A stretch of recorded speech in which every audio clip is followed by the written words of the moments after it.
Oh, baby, oh, baby, oh, baby. Right here at Chase Center, where the Warriors will open up the season Thursday against the Denver Nuggets. However, their season opener, of course, is down in L.A. against the Lakers. Warriors insider and Hall of Famer here at NBC Sports Bay Area and two-time NBA award winner, Monte Poole. I am Bonta Hill. I have no Emmys. I have nothing here. But I do have a mattress from Mancini Sleep World. That's right. Get terror-free savings right now at Mancini Sleep World. Shop sleepworld.com. That is sleepworld.com. Get terror-free savings and get 40% off top brands like Beautyrest and Sealy. We have over 3,800 terror-free mattresses available for free next-day delivery. I'm telling you, Monte, we get one right here because we're going to spend a lot of time in this building over the next 9 months. If they had one here, I'd be very tempted to sleep on that bad boy. Telling you right now, there are nights. Woo! When going home feels like a long drive home because you got here at 12:30.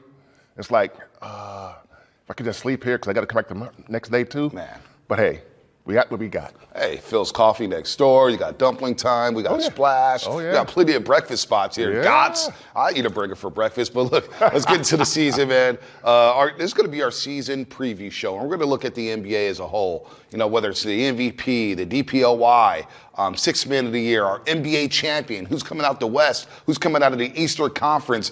And so it's going to be a fascinating season because this league seems wide open. Obviously, Oklahoma City's the reigning champion. Yeah. And they've got a lot of young studs, and they're looking to go back to back. The way they demolished the competition last season, it reminded many folks in the NBA world of the 2014-15 Warriors. Yeah, I mean, OKC, you know, I'm doing a power rankings that'll post on Monday morning. And, you know, number one is going to be OKC. Yeah. Because you look at it and, okay, they won it last year. They made a deep run the year before. They won it last year. Now they're more confident. They know they're kings of the hill. And the other part of that is that they're still young. You know, I mean, when the Warriors won their first one, they were pretty young, back in 2015. This team was younger than that because they don't have any 34-year-olds. You know, the Warriors had with Andre and those guys. They had some guys that were in their early mid-30s. This team was all 23, 24, 25. Shea is old, I guess. He's like 26 or whatever, you know. So I don't really see a team that can take them down unless, you know, their fabled chemistry because they love each other. And you see it. If that stays intact, man, Denver's good, really good, better than they were last year, and Denver took them to 7. Yep. So that's a tough one. Indiana also took them to 7 in the NBA Finals, and Tyrese Halliburton, of course, the Achilles injury, unfortunately, that hurt them. But you brought up Denver because Oklahoma City, Jalen Williams. Yeah. Is a stud. Yeah. Chet Holmgren going through really his second playoff run, and he got better as the season went along. They added Hartenstein. But the Denver Nuggets, to me, and that'd be my NBA champion for this season. Really? Now, I could see the Oklahoma City Thunder going back to back. They're going to be motivated. As you mentioned, they have the reigning MVP in Shai Gilgeous-Alexander. Right. But I like what Denver did this offseason. And you mentioned how they took OKC to 7. And that was with the compromised Aaron Gordon, who was playing out of his mind in that last playoff run. So he comes back fully healthy. I like the move to trade Michael Porter Jr. for a Cam Johnson. Cam Johnson seems like a better fit for what that team does. Yeah. And then you think about their bench. Bruce Brown, who helped them win the championship a couple years ago. Tim Hardaway Jr. is going to come off that bench, and we know he's instant offense. Yeah. I think that's a nice fit for them. Plus, Christian Brown will get better with experience. I'm going to go with the Denver Nuggets and Nikola Jokic winning the championship this season. You know what? I can see where you're coming from because, I mean, I've watched some Jamal Murray this preseason. He looks great. Ooh. He looks great. You know, and last year there were times like, is Jamal washed? Right. You know, but he looks great. It looks like he said, okay, you know what? Last year, I'm throwing it in the trash. I'm going to show you what I got this year. And he looks like he's ready to ball. So, dude's never been an all-star. It's just crazy. When you think about his playoff moments, Monte, think about that. But he looks really good. And if he stays on point, I could see where that could go to the point where the Nuggets actually win, not just the West, but win it all. Win it all. All right, so I'm going to pick the Denver Nuggets. Still going with OKC, though. Yeah, I'm not mad at you. You're going with OKC. I'll go with the Denver Nuggets. Warrior fans will say, how could you not pick the Golden State Warriors to come out the Western Conference and win the championship? Is it because of the age? Is it because of the unknowns with the rotation? and the big if of injuries, because we know DeAnthony Melton will start the season in street clothes. We know Seth Curry won't be back around until November. You're still trying to figure out who's going to start next to Stephen Curry. Is that the reason why you're not picking the Golden State Warriors? Well, I think a lot of Warriors fans are not picking the Golden State Warriors. They want them to be there, but if you're looking at the league through clear eyes, you're thinking the Warriors have some uphill battle. You know, they got some things they got to defeat. As we've said before, there's never been a team with a core this old win a championship. Everybody has to recognize that. Yeah. And so we're not saying they can't defy it, but what we are saying is that if they do, they have defied it. Right. And so, you know, the Warriors are in my top 10 in the power rankings, but they're not 1 or 2 or 3 or 4. You know, because that's a tease. Yeah, yeah. But when you look at where they are, I love what they've done in terms of they're the smartest team in the league. I believe that. They're also the second oldest and the shortest. Yeah. You know, and you know, you can say all you want, oh, you know, it doesn't matter. They, you know, 1 in 22. When you play against some of these teams in the West, man, they didn't beat the Clippers last year because guess who dominated? The Clippers. Yeah, guess who, when they lost to the Clippers, they lost 0-4 against the Clippers. Vita Zubac. There you go. The big man controlled the game. He was getting 15 and 17, 18 rebounds and stuff, and second chance points. And so, you know, Draymond has to deal with Joker again. You know, it gets harder every year. And Gordon, too. Aaron Gordon's no slouch on the glass. So there's a lot of people you got to deal with, and it just is not going to be easy. You know, OKC, obviously you got Chet and Isaiah. But I just think that, if they can get through the season healthy, and not just healthy, but give the vets enough rest to where they can be somewhat fresh going into the postseason, they got a shot. I think if they can pull that off in the 82-game schedule, I think they have a shot, because when you look at what they can put out there in the postseason, you got 4 guys that know how to play in the postseason. No doubt. And that's important in this league. I mean, a lot of teams find out the hard way. No doubt. The postseason is a different beast. Yep. It's a different beast. And those 4 guys, I mean, Al Horford, only KD and LeBron have played more postseason games than Al Horford. Which is wild to think about. Yeah, and we all know Draymond and Steph, you know, their postseason experience. So, I'm not going to say the Warriors can't do it, but I'm going to say that for them to do it, a lot of things have to go right for them, and maybe a couple things got to go wrong for other teams, which could happen. And it went wrong for the Warriors in the second round last year against Minnesota, where Stephen Curry suffered a hamstring injury 13 minutes into Game 1 of that Western Conference semifinal. Minnesota, they're another team that's been knocking on the doorstep. The Houston Rockets, who just re-signed Kevin Durant to a 2-year extension, tying him up until he's 39 years old. Where do the Rockets fall in the Western Conference? And I'll ask you a 2-part question. One about the Rockets and whether or not they can make that leap this year to Western Conference. And 2, who will be that surprise team in the Western Conference this season? Well, with the Rockets, my first thought is that when Fred VanVleet went down, because he does a lot of the little things for that team, and as you recall, when the Warriors played the Rockets last year, Fred VanVleet won a couple of games. Yeah, I couldn't believe it. He was getting buckets out there. I couldn't believe it. You know, wait a minute, you didn't see that coming. Think about how the series started for him. He couldn't hit the backside of the bar. You couldn't see that coming, and he got some buckets. So, and he's their playmaker, their orchestrator. Without him, they got to make some changes. It's going to be sort of a makeshift situation. They got playmakers. I mean, Kevin Durant can play point forward. He can do that, you know. But Reed Shepherd's going to get some minutes there.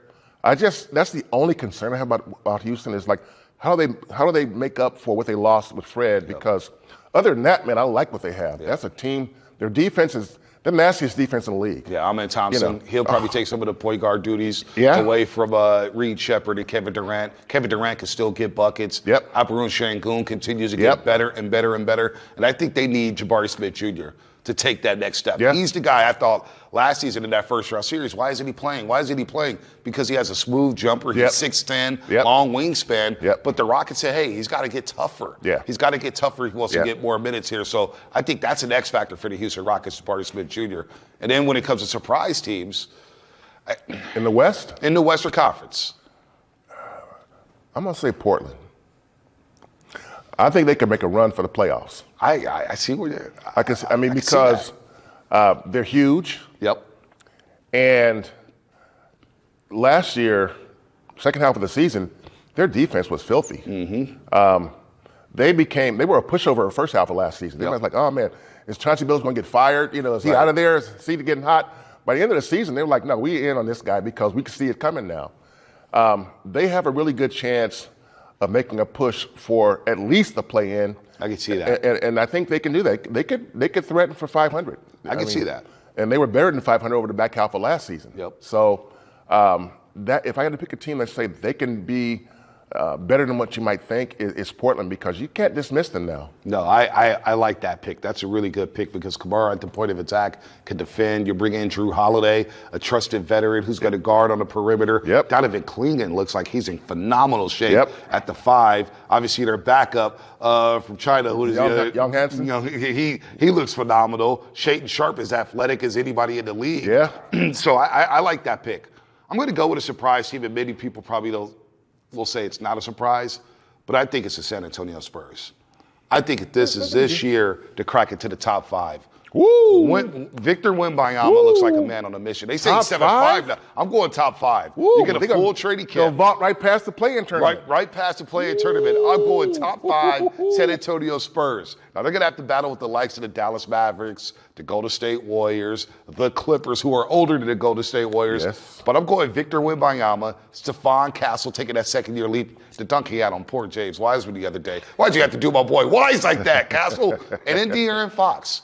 I think people have forgotten how good De'Aaron Fox is. That quickness, the ability to create his own shot and run that pick and roll with Wembanyama. And the one thing about the Spurs, Monte, I know they're going through a coaching change, but they kept their bench pieces. Yeah. Vassell, Keldon Johnson, Jeremy Sohan. So I think they're a deep team, and I think Wemby takes that leap, and he's going to get top 5 votes for the MVP. I have the San Antonio Spurs cracking the top 5 in the Western Conference. So that's my surprise team. I'm not giving them that yet, but, I mean, they got a lot of good pieces.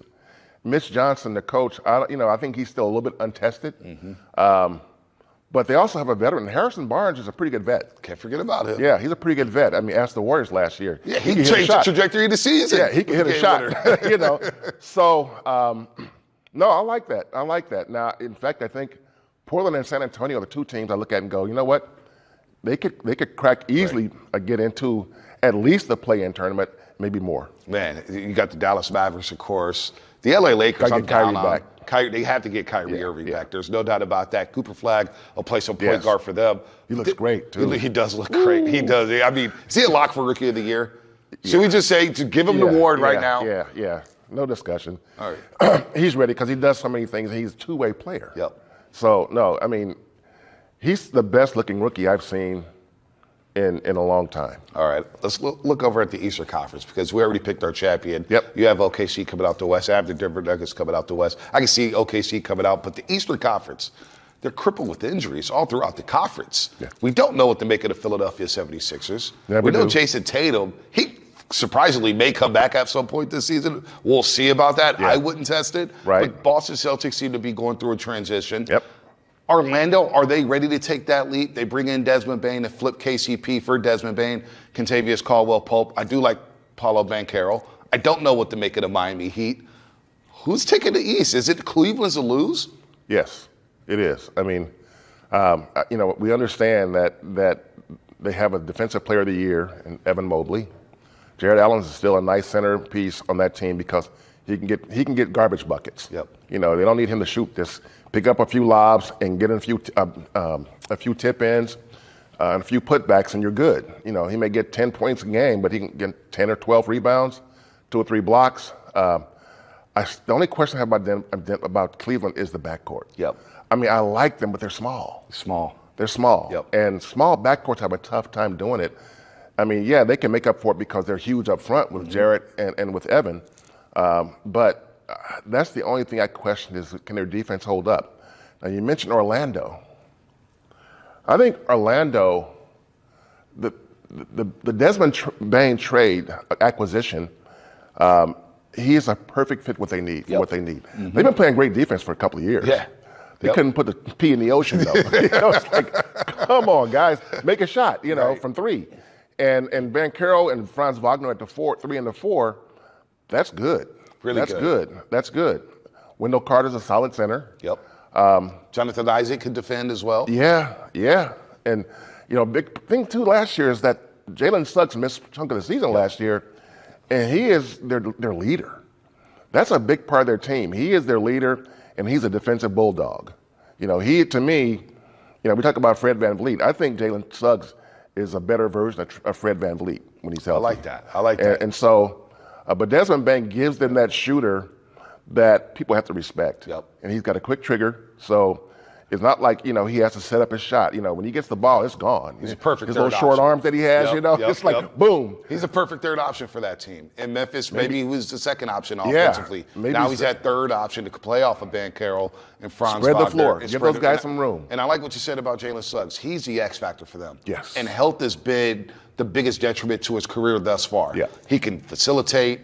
He's got to get better with his three-point shot. Teams are still going to sag off him at times, but he can get to the cup and he can defend all 94 feet. So the key with him is staying healthy. Yeah. What about the Atlanta Hawks?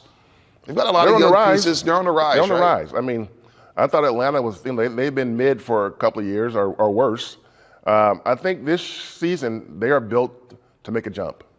KP, again, is he going to stay healthy? Yep. I like what they did, and KP is a big part of that. The young guys that they have talent. Zachary Risachet and those, they have talent. And so the question is, can they keep it all together? Can Trae Young be the guy? Is he the guy that can pull everything together as a point guard? He's one of the best lob throwers in the league, and he got one of the best floaters in the league. Yep. But can he do enough for his teammates to get those guys, make them all productive? And if he can do that, in that East, because the East is relatively weak, well, if that thing works out, I could see Atlanta making top 4 in the East. Yeah, they could be the surprise team in the Eastern Conference, taking that leap there. Two teams we didn't mention in the Eastern Conference. Because I'm kind of with you with Cleveland. I think they will represent the East. However, I do have reservations about that backcourt. Darius Garland got played off the floor against Indiana, basically. I mean, Indiana had their way, but without Tyrese Halliburton, I'm not going to go the Indiana route. Right. But the New York Knicks and the Detroit Pistons. We didn't mention those two teams. Yeah, you should. The Knicks have been knocking on the door. Yeah. Mitchell Robinson should be healthy this season. Yep. You bring back OG Anunoby. Our boy Mike Brown is now coaching that roster. So they won't be playing 40 minutes a night. He'll be able to arrest some of those guys. Jalen Brunson, I think he'll get the ball out of his hands a little more. And then Detroit and Cade Cunningham. Cade Cunningham is a budding MVP. Yeah. Where do you see those two teams who put on a show in the first round against each other last season? Where do you see the Knicks ending up? Are they a conference final team once again? Well, if we watch what Mike Brown did at Sacramento, the first year he got there, what did they do? Took a leap. They're lighting the beam. Yeah. Now, I don't know, because the Kings were worse than the Knicks were, so I don't know if he can make that kind of a leap where they can win 64 games or something like that. But I expect him to be better and more consistent. And I think he will be better at learning how to regulate the rotations and giving guys you don't have to worry about Josh Hart playing 48-minute games, right? Which he has done at times. Right. Like, come on, man. Come on, Thibs. What are you doing? Yeah. And then you look at Detroit. Cade makes them a monster because they got some good players, but he has learned how to be a perfect blend between a point guard and a shooting guard in the sense that he can get you 30 and 12. 30 points and 12 assists because he's that dude right now. To me, he's as good as they get in the East in terms of a guard who is dangerous as a playmaker and as a scorer. And he's long, 6'7", So those are, I think Detroit, New York, Cleveland, Orlando, I think those are the top 4 teams. Top 4 teams. But Atlanta can make a run if anything happens to one of those teams. Yeah, I'm with you there. And you know what? As you were speaking and talking about the Knicks and the Pistons, that's my team coming out of the Eastern Conference, the New York Knicks. Okay. I'm taking the Knicks because of what you mentioned. Cleveland, they've got to move Garland. I'm convinced they have to do something at that shooting guard spot. Donovan Mitchell, we know he's going to handle the ball. He's going to take the bulk of the shots there. I did like the DeAndre Hunter move, and I thought that would help them in that second round against Indiana. But Indiana picked them up full court, 94 feet, and ran them off the floor. Yeah. And I think the Knicks will be able to do some similar things with Mikal Bridges and OG Anunoby. So if the Knicks remain healthy, I think this is their year to at least advance to the NBA Finals. Yeah, the other thing about that Cleveland backcourt is that neither one of those guys is a true point guard. Yep. They're both shooting guards that have to be point guards because they have to be by default. And Monte, defensive liabilities.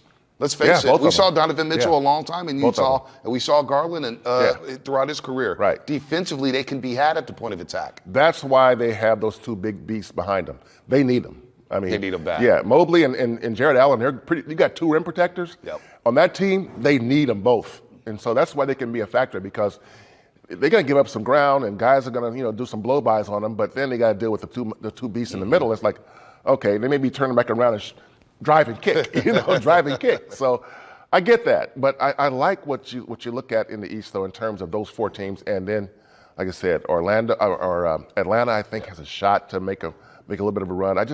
I can't give anything to Boston and Indy right now because they lost their best players. Yeah, I'm with you there. And I like what they can do. I mean, I think they're still got to be respected. They're good enough to do that. But in Indiana, they have a terrific coach. They have a deep team. Yeah. But yeah, I think without Tyrese to kind of keep the thing going, he's that team's engine. Yeah. And so I just don't know. T.J. McConnell is a backup, a good backup, but a backup. And they lost Miles Turner. Yeah. To Milwaukee. Yeah. And that's a guy who's a rim protector. Wow. Miles Turner, to me, is the best combination in the NBA of rim protector on one end and three-point threat on the other. You know what? Since we didn't even mention the Milwaukee Bucks, we didn't even mention Giannis Antetokounmpo, I'm going to make them my surprise team in the Eastern Conference. Bringing in Miles Turner.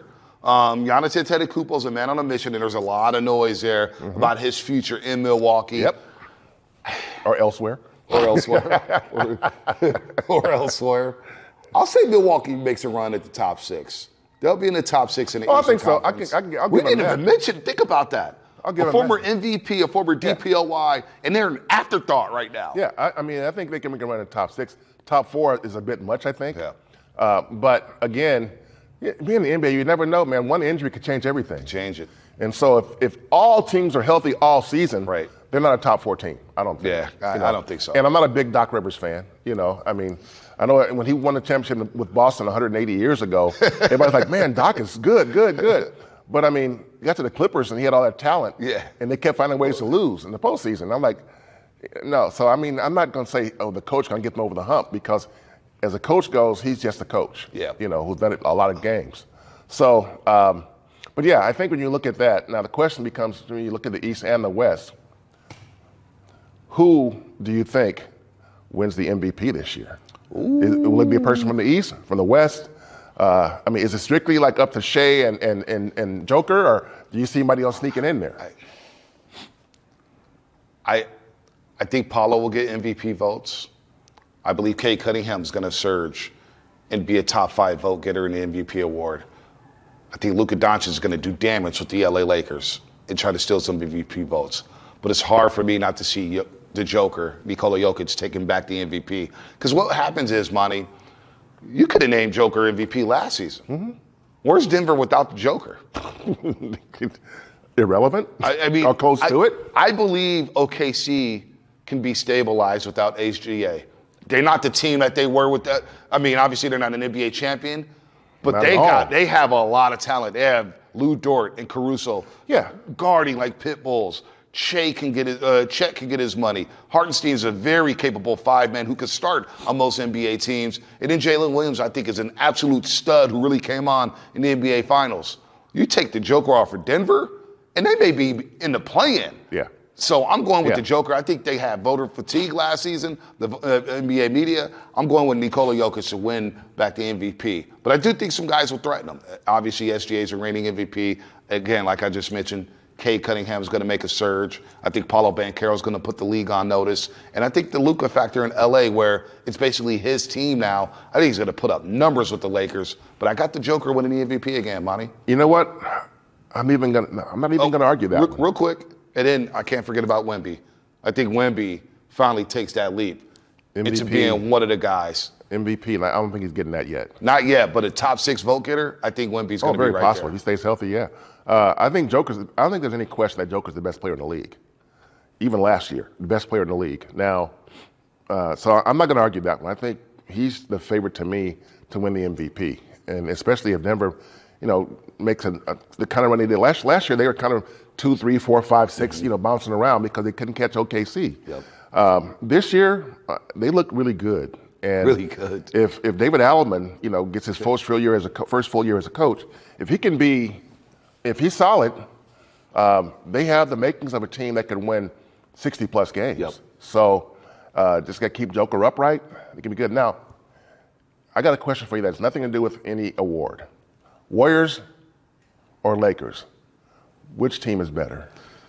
I'm going with the Warriors. Even when LeBron's back? Yep, because I don't think LeBron's going to. Here's a bold prediction. Uh-oh. LeBron doesn't finish the season with the LA Lakers. Woo! Bronny, it's been fun, but I got to run? Listen, I never. Look, everyone say, are they really going to trade LeBron James? Kevin Durant's been traded midway through the season.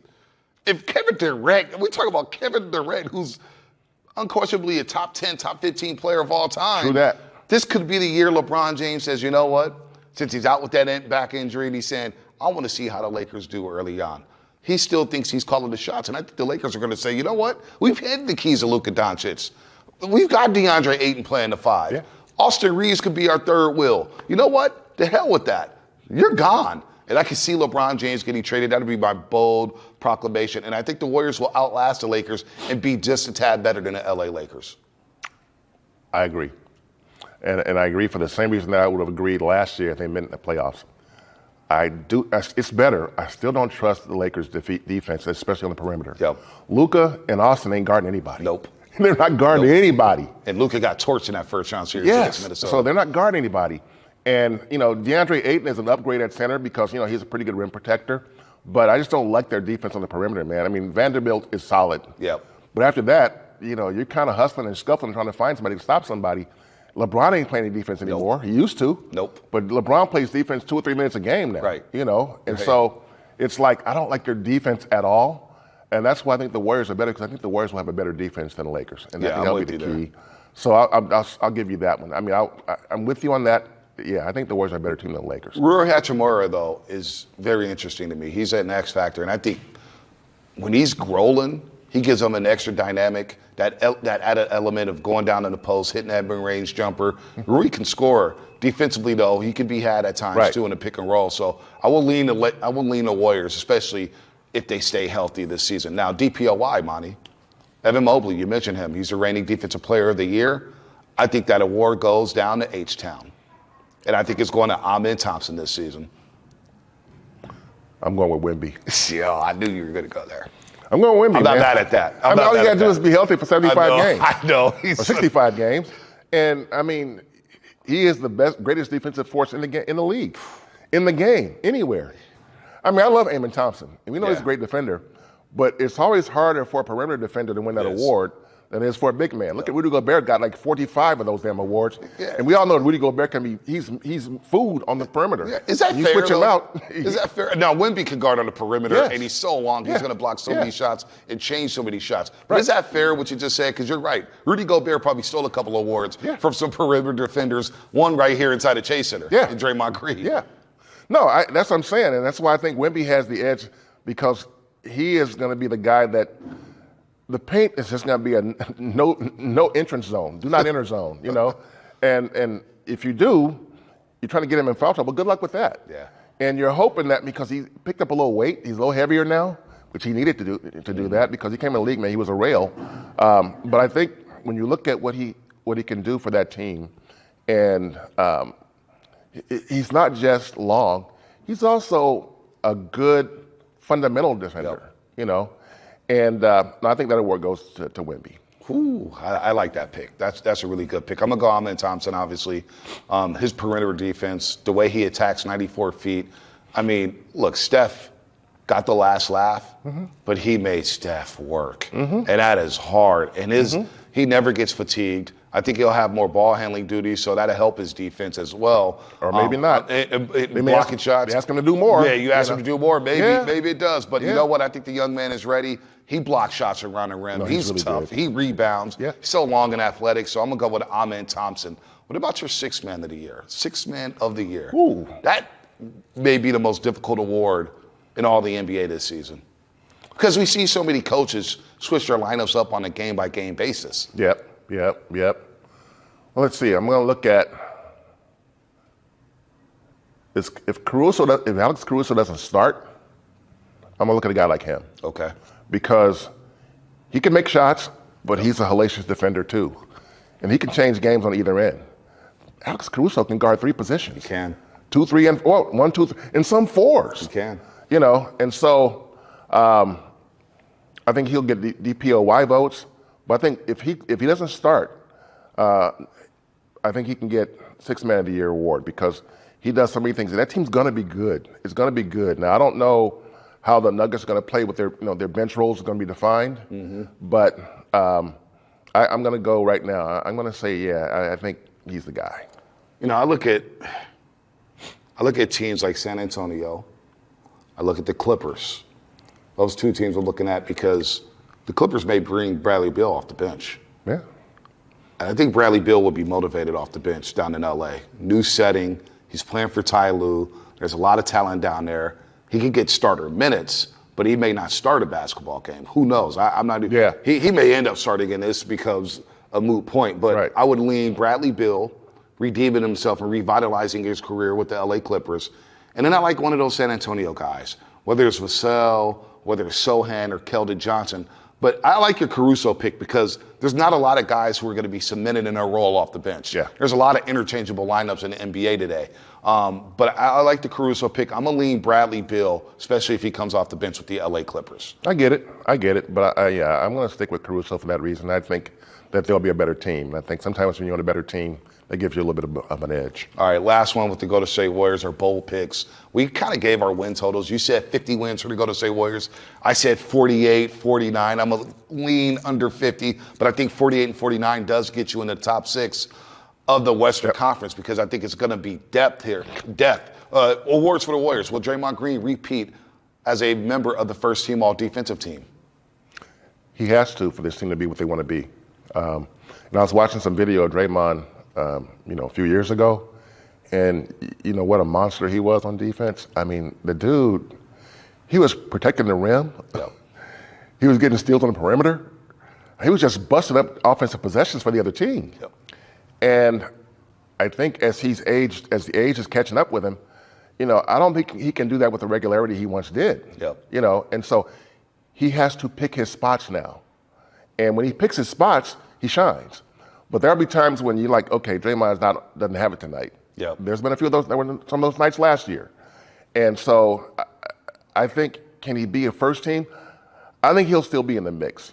Because his intellect offsets somebody he may have lost physically. So, I'm going to say he'll be in there, but I don't know about first team. He'll be in the mix for an all-defense team. And as you mentioned, he has to be for this team to be successful. Exactly. Stephen Curry, will he make an all-NBA team this season? Yeah, I think he will. I think this new roster gives them more spacing. I think this is the most spacing Steph will have seen since he had Clay and KD. And so there'll be nights when the Golden State Warriors can play 5 out. They put Al out there. Or Quentin out there. Either one. And they can put JK at the 4. And then they can, which my shooters, which Steph, who's going to play with Steph? This guy, that guy.